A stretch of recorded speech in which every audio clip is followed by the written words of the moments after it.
Olá, caros alunos. Para fechar esse nosso curso, eu vou fazer uma série de comentários sobre o modelo e a equação e a fórmula de Black-Scholes, que é tão usado, né, no mercado financeiro, as teorias de precificação, de arbitragem e tudo mais. Uns comentários assim introdutórios. Os dois nomes que fizeram isso foram Fisher-Black, que nasceu em 1938 e faleceu em 1995, junto com o Myron Scholes, que nasceu em 41 e está vivo ainda. O Fisher-Black é uma formação bem de economista. O Scholes teve uma formação bem mais híbrida. Ele passou pela física, passou pela matemática, pela computação e foi para a economia. Então, o trabalho dos dois é um trabalho assim, super importante. Eu já vou mostrar a equação e fica a pergunta: como formular esta equação? Esse seria um tema para um curso à parte, que poderíamos fazer um dia, de modelagem matemática.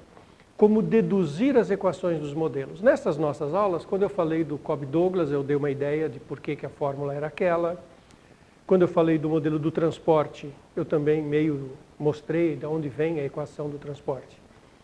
Mas a equação da onda, a equação do calor, o Black-Scholes, o trabalho de mostrar como que a partir dos primeiros princípios da ciência, seja física, seja economia, você chega na equação, ele é motivo já para um estudo muito mais demorado. É uma belíssima pergunta. Seria assim tema interessante para um curso, né? Fazer um curso de modelagem matemática, discutir como que a gente cria os modelos que são usados em matemática. Por exemplo, nessa mesma linha, tem modelos de crescimento populacional ou de clima, que são modelos que a gente formula de uma maneira muito bonita e que caem em teoria do caos. Só esse tema, né? Como construir modelos matemáticos e analisá-los a partir dos primeiros princípios da ciência, de cada uma das ciências, por exemplo, do clima, é um tema fascinante. Como curiosidade, os dois tentaram usar as equações que eles obtiveram no mercado financeiro. Mas como vocês certamente sabem, não basta ter uma fórmula vinda de um modelo matemático para se dar bem no mundo real, onde aquilo vai ser usado. Além da compreensão profunda da fórmula, é preciso compreender o mundo, é preciso saber aplicar o modelo, é preciso lidar com as condicionantes do mundo onde você está querendo aplicar o modelo. E eles não tiveram muito sucesso em lidar no mundo das finanças. Eles aparentemente administravam mal questões de riscos, não avaliavam bem os riscos que eles corriam. Mas enfim, eles montaram a equação e tentaram usar, não tiveram muito sucesso. Robert Merton, nascido em 44 e ainda vivo, foi o cara que escreveu trabalhos acadêmicos sobre essa equação, atribuiu ao Black-Scholes e que meio fez com que isso fosse bastante conhecido no mundo das finanças. Ambos, o Scholes e o Merton, ganharam o Nobel de Economia em 97. O Black já estava morto, ele não poderia receber. Tem uma das regras do Nobel que ele não é entregue póstumamente, né? Então, ele não recebeu, eles dois receberam em 97. Então, vamos começar a olhar para a equação. Então, como eu disse, primeira coisa é olhar como que nos princípios básicos da economia, do mercado financeiro, você chega nessa equação. Isso é um tema fascinante. Essa equação tem uma derivada parcial em T, como na equação do calor, na equação de difusão. Tem uma derivada segunda em S, como na equação do calor. Tem uma derivada primeira em S, que lá na equação do calor seria um du dx, que não tem. E tem a própria função C, que seria a função U, que também não tem na equação de difusão. C é o que se chama no mercado financeiro de preço justo, de um produto, ou de não arbitragem, né? Uma expressão super comum. Não arbitragem é quando não há nenhuma nenhuma subvalorização de um produto. É o preço, que seria o preço que se chama de preço justo. Tá? Tem uma constante μ aqui que tem a ver com a volatilidade do mercado, é meio da volatilidade ao quadrado. Tem uma das variáveis independentes, é o preço atual do ativo, que no modelo entra como variável independente. No mundo real, vocês podem pensar que o preço é uma variável dependente de outros fatores, o que é verdade. O preço atual do ativo pode depender de muitas coisas, mas nesse modelo é o preço justo que depende do preço atual. E o preço atual entra nessa forma como variável independente. R é outra constante do mercado, a taxa de juros. E não tem uma condição inicial, tem uma condição final. O tempo vai até o T maiúsculo. O tempo aqui, ele vai de 0, que é o instante que você começa a operar, até um T final maiúsculo, que é o T da opção, do momento de fazer a opção. E a condição, no fim, é que o preço justo, ele é o máximo entre o preço atual menos o preço de exercício, que é o preço que está pré-combinado para exercício, e 0. Quando esse número é menor do que 0, o preço justo é 0. E quando esse valor chega acima do preço de opção, esse é o preço justo. E onde E é também uma constante que foi pré-determinada, que é o preço de opção, de exercício. Então, essas são todas as variáveis que estão nessa equação. Mas ela não é a equação do calor. A contribuição do Scholz aqui, que tinha passado pela física, tinha uma formação mais em física e matemática, junto com o Black, foi perceber que isso podia ser reduzido à equação do calor. E eu vou mostrar para vocês os passos que são usados para chegar na equação do calor. O primeiro passo é fazer uma mudança de variável que transforma essa equação numa equação com coeficientes constantes. Porque, veja que nem só ela tem esses termos que estão a mais do que na equação do calor, como que os coeficientes são variáveis, né? S2, S. Então, não é sequer uma equação de coeficientes constantes. Então, a primeira mudança de variável é uma mudança de variável que vai transformar a equação numa equação de coeficientes constantes. Mudança de variável tem que ter algumas características. Ela tem que ser meio bijetora, né? Para cada par de variável aqui, um único valor da variável aqui, e fórmulas que você conheça e consiga manipular. A mudança aqui é a seguinte: o E está fixo, o S é variável, e é uma das variáveis independentes. Aí se coloca como x o fator que tem que ter de correção aqui.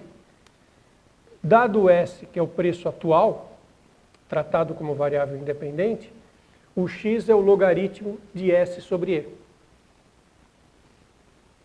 Dado por essa relação, S é igual a E elevado a x. A outra variável que tem a ver com o tempo é uma constante, é essa constante que tem a ver com a volatilidade. O tempo, que é o instante de exercício, o direito de exercício, quer dizer, o tempo final, né, o ativo foi contratado com o direito de exercício daqui a X meses, anos, menos o tempo.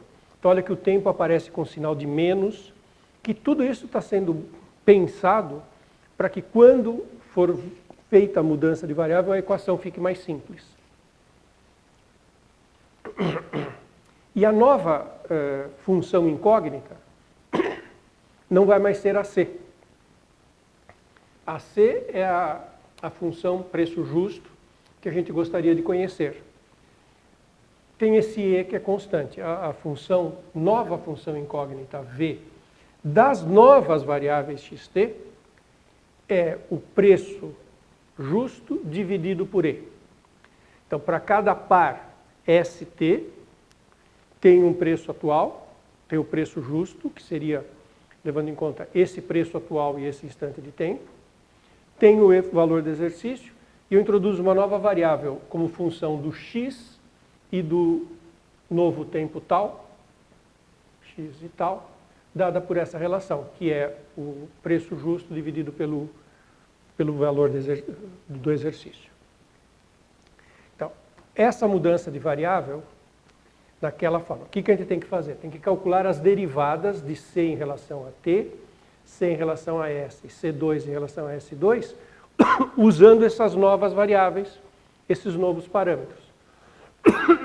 Então, observe, se eu for derivar C em relação a T, eu vou ter que fazer del C, del S, del S, del T. Não, mas eu vou ter que fazer isso aqui. Del C, del T vai ser E, por isso que eu pus um E na frente daquele parênteses. E daí vai vir uma expressão que tem, bom, se eu vou derivar C em relação a T, vai ter a constante E, daí vai ter del V, del X, del X, del T. Então eu não escrevi, mas aqui começaria com del V, del X e del X, del T, ou dx, dt, que não tem, x não depende do tempo. Então essa parte vai sumir, por isso que vai sobrar um termo só aqui com dv, del V, del tal.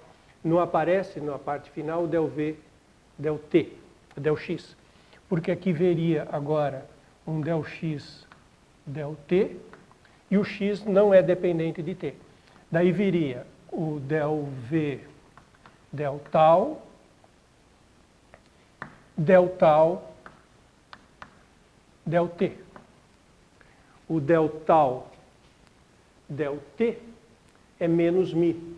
Por isso que aqui tem um menos mi. Menos mi, o E, que é uma constante que está ligando o C com o V, e o del V, del tal.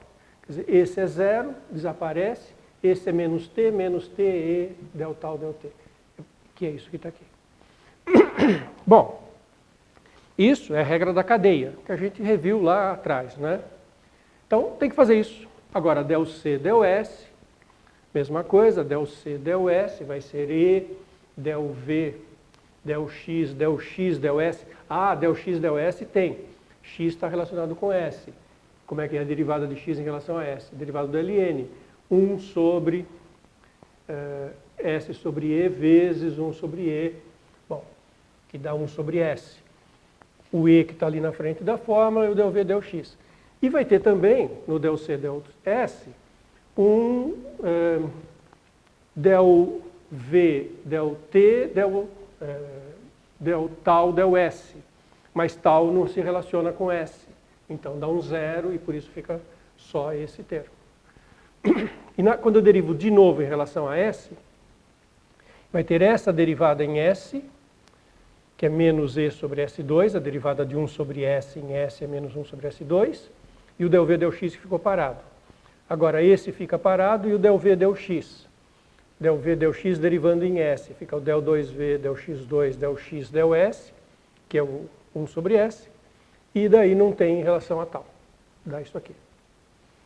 Então, calculados as três derivadas parciais, eu volto nesta equação, coloco aqueles termos, cada um no seu lugar, e faço todas as simplificações. A equação que resulta nas novas variáveis é essa daqui. Del V, del tal. Isolando fica del 2V, del X2, menos 1 menos R sobre mi, del V, del X, menos R sobre mi, V. Observe, ainda não é a equação do calor. Tem termos del V, del tal, del 2V, del X2, mas tem del V, del X, tem próprio V aqui. Mas todos os coeficientes são constantes. O grande ganho, nesse instante, é que sumiram essas variáveis dos coeficientes. E, para facilitar a redação, eu vou começar a escrever K no lugar do R sobre mi, que aparece aqui. Tá? Vou chamar isso aqui de K. Então, agora, nós vamos para uma segunda mudança de variável. Então, agora eu vou partir desta equação e de uma outra mudança de variável.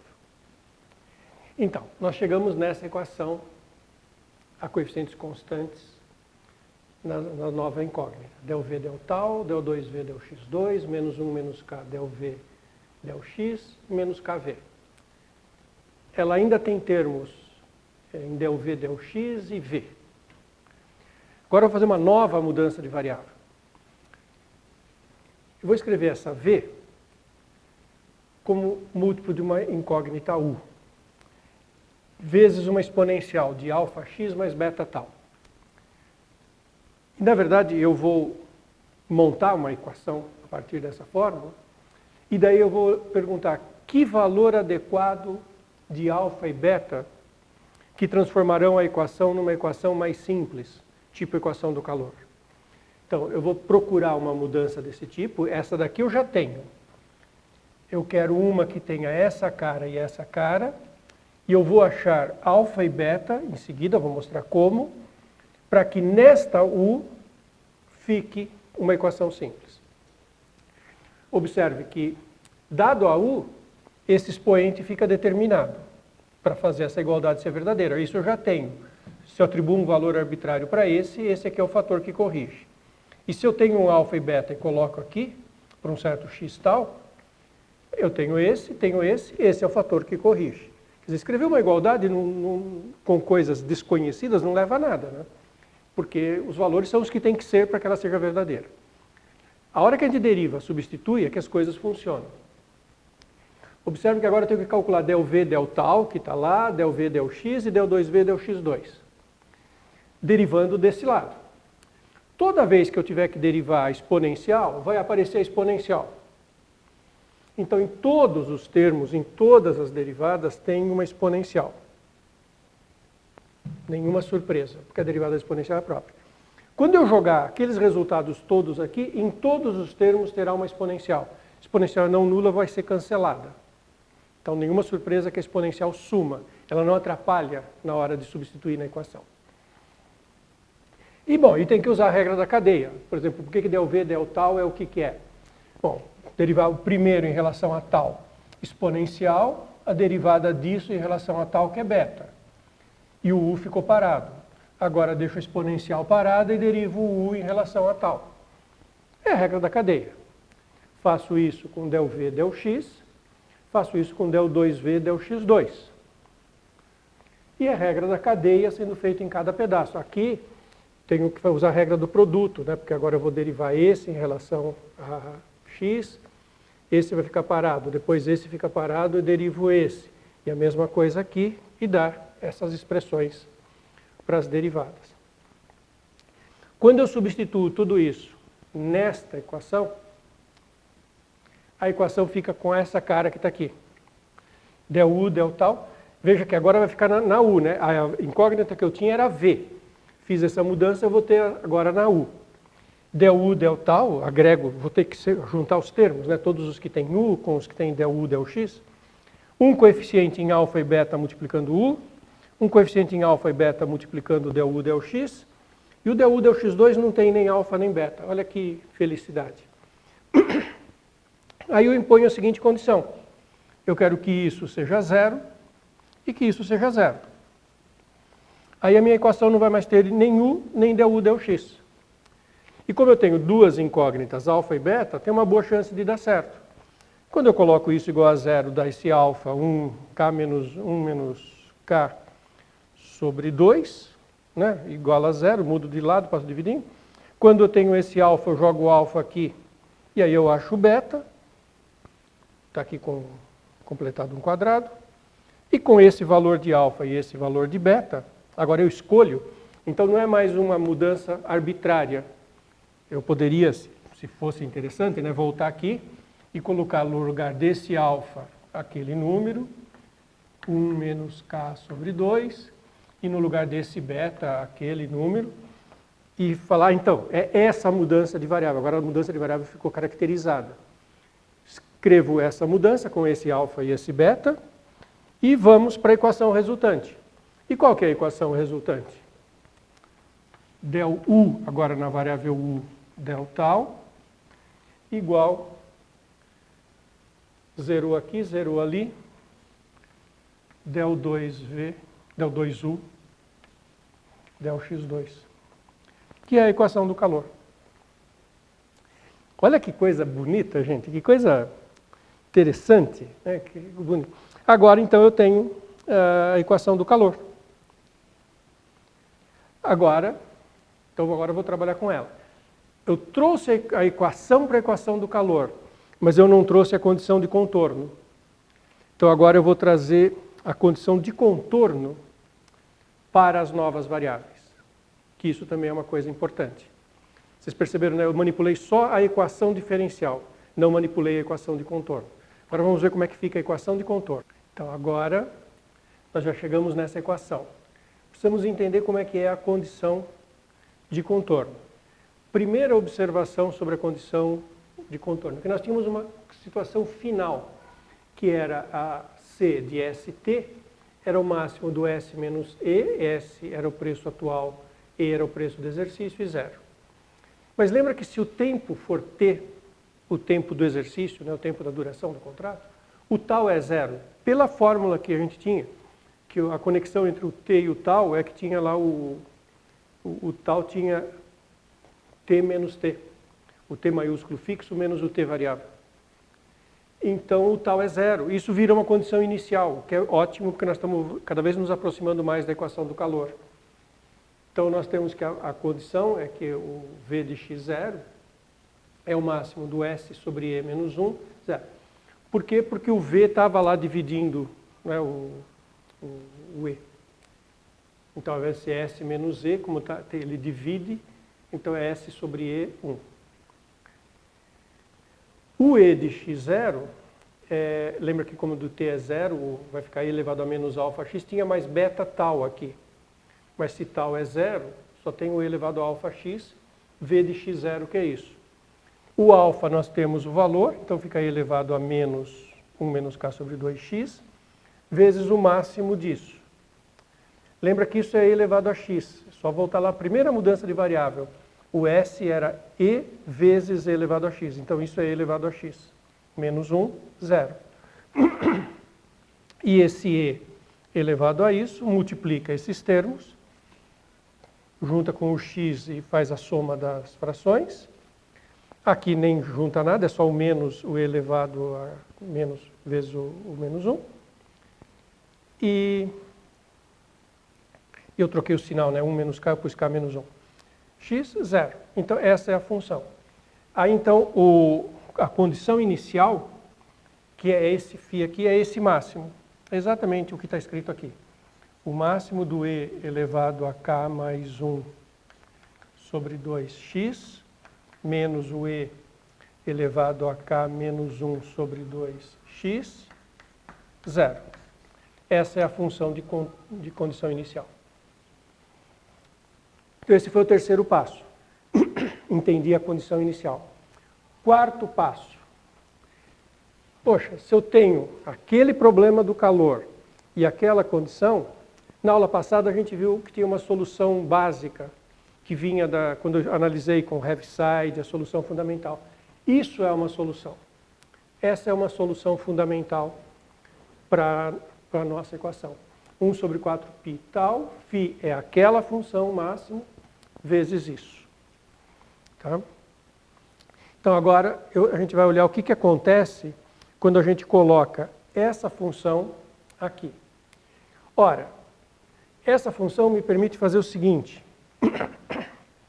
Eu vou fazer essa integral ds. Só me interessam os valores acima de zero, porque quando essa função φ for zero, eu não tenho nada o que fazer. Então eu vou escrever essa função, trocando φ por aquilo, e a minha integral vai ficar uma integral só para os valores de S em que esse φ não é zero. Ok? Então já vou mostrar isso para vocês. Então nós chegamos nessa fórmula, para U. E usando essa integral, que essa aqui é a função que está associada ao máximo, que é a condição de contorno, vezes isso. Agora, eu vou separar isso em duas integrais, que são mais fáceis de serem tratadas. Esse expoente aqui é k mais 1 sobre 2x e aqui é k menos 1 sobre 2x. Então eu vou chamar de I mais 1 sobre 4π tal, a integral de 0 a mais infinito, do E com k mais 1 sobre 2 e esse E elevado a menos x menos s sobre 4. E eu vou chamar de I menos quando aqui tiver menos. Então esse mais menos aqui, esse mais é quando eu colocar mais aqui. E esse menos ocorre quando eu colocar menos aqui. E se você observar, você vai ver que essa integral é a soma do I mais menos o I menos. Menos porque aqui está menos. Isso aqui é o I menos, isso aqui é o I mais.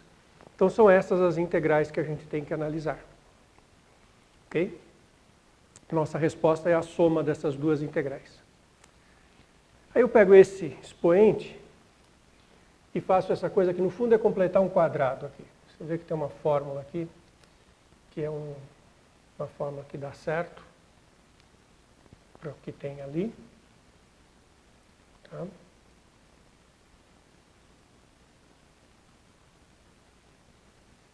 Só conferir onde é que está o...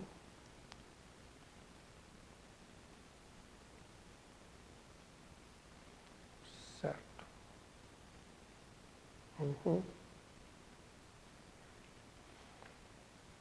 Bom, e completando esse quadrado naquela integral, então simplesmente eu mudo, né? Onde está escrito isso, eu ponho isso.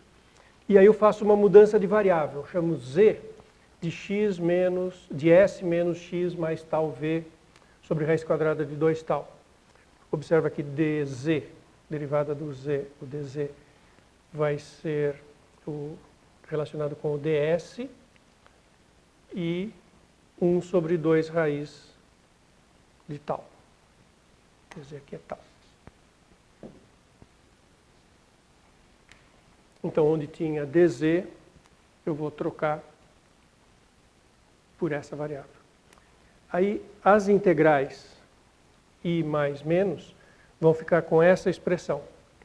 Tem que fazer as mudanças, né? Ver o que acontece quando o s é zero, aí fica menos x mais tal, raiz de 2 tal, tal v. Tá vendo? Quando o s é zero, naquela integral, vai ficar menos x tal v sobre raiz de 2 tal. Menos x mais tal v raiz de 2 tal. Então, carrega a mudança de variável para aquelas fórmulas e elas vão ficar com essa cara. Essa integral é uma integral que é a integral acumulativa da integral de Gauss. Então, eu vou dar uma notação para isso e nós já estamos chegando na resposta final. Tá? Então, vou falar um pouquinho dessa integral e a gente já chegou na resposta final. Deixa eu mostrar isso para vocês. Então, vocês se lembram da função de Gauss, da curva da integral de Gauss? Integral de menos infinito a mais infinito é elevado a menos x2, que dá raiz de π. Bom, essa expressão, ela é bem conhecida. Então, é engraçada essa expressão, ela é super útil em estatística, né? E ela não tem uma maneira elementar de escrever a primitiva. Essa primitiva não é calculável elementarmente. Mas essa função é tão importante que ela é muito tabulada. Você acha em livros de estatística, softwares, é muito fácil achar valores dessa integral. Por isso, essa função, que a gente chama função acumulativa da gaussiana, ela é muito usada. A gente coloca 1 sobre raiz de 2π, integral de menos infinito a alfa. Veja, a curva com a função de Gauss, ela tem aquela cara que vocês conhecem, né? Ela é par. Essa é a integral da raiz de π. Quando a gente coloca um fator aqui, eu já mostrei para vocês que aparece a raiz quadrada desse fator, então vai ser raiz de 2π. Qual que é o interesse de colocar 1 sobre raiz de 2π? Para que isso aqui, no infinito, dê 1. Porque isso é usado em estatística, né? Isso aqui é a medida de probabilidades que aparece lá em estatística. Então, é interessante que se fique 1. A função acumulativa, você vem de menos infinito até um certo alfa com essa integral e para. Quando o alfa vai para infinito, isso aqui vai tender a raiz de 2π, que vai dar 1. Essa função é muito conhecida, como eu disse. Levando em conta que ela é par, se você calcular a integral de menos alfa a mais infinito, vai dar a mesma coisa. Então também isso pode ser usado como função acumulada de gaussiana. E é exatamente isso que tem aqui, né? É aquela função calculada nesse número. Então eu chamo de mais esse x mais tal v sobre raiz de 2 tal. O v eu usei durante um tempo para substituir o k mais 1 ou o k menos 1. Então agora eu vou ter um d mais e um d menos com mais 1 e menos 1. Isso aqui é a função acumulada de Gauss no mais e no menos, quando eu estiver fazendo o i menos, calculando no outro termo. E tenho as exponenciais, que estão aqui, voltando a chamar o v de k mais 1. Exponencial, k mais 1x sobre 2, tal, k mais 1 ao quadrado sobre 4. Isso aqui. E aqui a função acumulada de Gauss. Então, no d mais, exponencial, no d menos, no exponencial, e é menos. Isso dá a função u, que é a função que a gente estava procurando. Então, nós já estamos muito perto de ter a solução daquela equação que é a equação de Black-Scholes. Agora eu vou escrever, aqui está em função do u, né? U não foi a nossa variável inicial. Essencialmente já está resolvido o problema, mas eu vou escrever, para vocês verem, em termos das incógnitas iniciais, do C, do S, como a gente formulou o problema. Então vou pôr essas fórmulas para a gente fazer um fecho disso aqui. Então, nós já chegamos nessa expressão para U. Agora eu quero voltar para a função original. Lembra que a V era e elevado a alfa x mais beta tal U. Então, se a gente colocar esse e elevado a alfa x mais beta tal multiplicando a U, e lembrando que nós temos os valores de alfa e beta, k mais 1 sobre 2, k mais 1 ao quadrado sobre 4. Então, tendo os valores de alfa e beta, colocando aqui, vão estar multiplicando essa U, vai ter a acumulada de Gauss e esses exponenciais vão se multiplicar. E vai haver uma operação, aí uma atuação entre os expoentes. E a gente vai ficar com essa expressão. Acumulada de Gauss d mais e elevado a x, menos acumulada de Gauss d menos e elevado a menos k tal, como função v. E tinha uma relação entre a v e a c. Então agora eu volto para c, lembrando da primeira mudança com a variável v. E aí eu vou ter que c de st vai ser S vezes a acumulada de Gauss, menos E vezes E, S expoente, menos K tal. Tá, estou voltando para a variável, né? Tal é T menos T, X é o log de S sobre E, por isso que some o E elevado a X, porque fica E elevado a log de S sobre E. Então aparece um S sobre E, mas na V, em função do S, tinha um E, aí o sobre E cancela. É só substituir o elevado a x pelo S sobre E, que vai chegar naquele S na acumulada de Gauss. A mesma coisa aqui, é trocar cada uma pelos seus termos. A vantagem de ter a acumulada de Gauss é que isso é tabulado, é conhecido, a gente calcula facilmente em qualquer... tem muitos aplicativos para fazer isso. O d mais e o d menos, para voltar para essa variável, você tem que voltar, né? X não é a variável inicial, tal não é a variável inicial. Você tem que voltar para o S e para o T. E bom, para voltar para o S e para o T, onde tem tal, tem T menos T. E bom, e aí faz todas as mudanças, né, que foram feitas. E aqui a gente tem a expressão do d mais e do d menos que aparece aqui na fórmula de Black-Scholes. Essa fórmula é conhecida como fórmula de Black-Scholes. Então, existem, na verdade, três coisas, se a gente for pensar bem conceitualmente. Essa resposta do problema é a fórmula de Black-Scholes. Isso é a equação de Black-Scholes com a qual eu comecei a análise. Essa equação diferencial parcial de ordem 2. E teria um terceiro conceito, que é o modelo de Black-Scholes, que esse a gente não tratou nessa disciplina. O que é o modelo? O modelo é assumir uma série de ideias, de princípios, de fatos sobre a evolução da economia, das finanças, do mercado, e, a partir desses pressupostos sobre o funcionamento do mercado, deduzir a equação. Essa parte de modelagem, eu comentei, já não fez parte dessa nossa disciplina. Eu mal tangenciei as modelagens. Isso seria tema para uma outra abordagem. Tá? Bom, nós vamos ficar por aqui. Espero, nesse conjunto de 20 aulas, ter conseguido mostrar para vocês um pouco da riqueza dessa interação, dessa interface entre um cálculo rigoroso, mesmo que eu não tenha feito muitos detalhes, vocês podem ter certeza que eu me ative aos fatos do cálculo, e sua aplicação e sua interação com o mercado financeiro e valores que estão aí nos modelos que são usados.